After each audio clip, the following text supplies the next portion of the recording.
Kumusta? Welcome ulit sa Lenda Academy. Ngayon, ang bank reconciliation ang pagtutugma ng inyong libro sa statement ng bangko.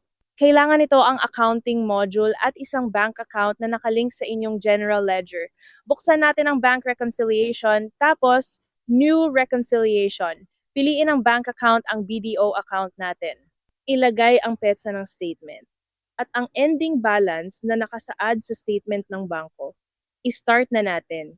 Ayan, nakabukas na ang worksheet. Sa itaas, dalawang numero ang statement balance ayon sa bangko at ang book balance ayon sa inyong ledger. Magkaiba sila normal yan. Trabaho natin ngayon ay ipaliwanag ang pagkakaiba. Sa ibaba, nakalista ang bawat galaw sa inyong bank ledger.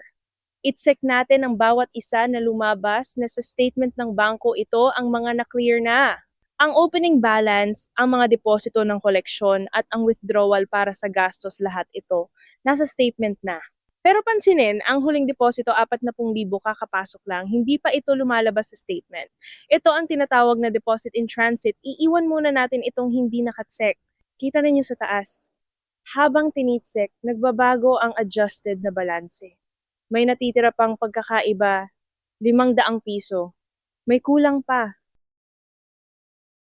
Saan galing ang 500 piso? Ito ay bank service charge siningil na ng bangko, pero hindi pa naitatala sa inyong libro. Kaya mag-post tayo ng adjustment. I-click ang add adjustment, ang uri bank service charge, ang halaga 500, ang counter account ang operating expenses dahil gastos ito, at isang maikling paliwanag.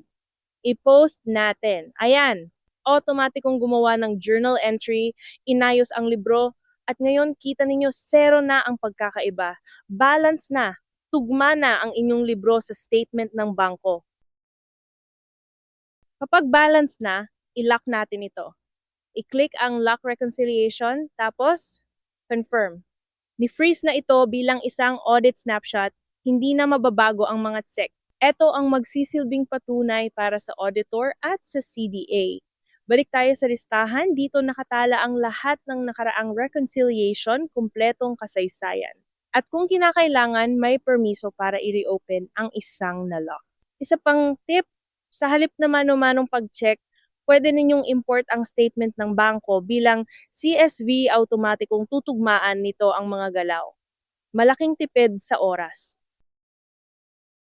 At iyan ang bank reconciliation ng Lenda. I-recap natin. Una, magsimula ng bagong reconciliation, piliin ang bank account, ang petsa at ang ending balance ng statement. Pangalawa, i-check ang mga galaw na lumabas na sa bangko. Ang hindi pa lumalabas, iiwang outstanding. Pangatlo, kung may singil o bayad na hindi pa nasa libro, mag-post ng adjustment para maging balanced. At panghuli, ilak bilang audit snapshot. Malinis, tumpak at handa sa audit ng CDA.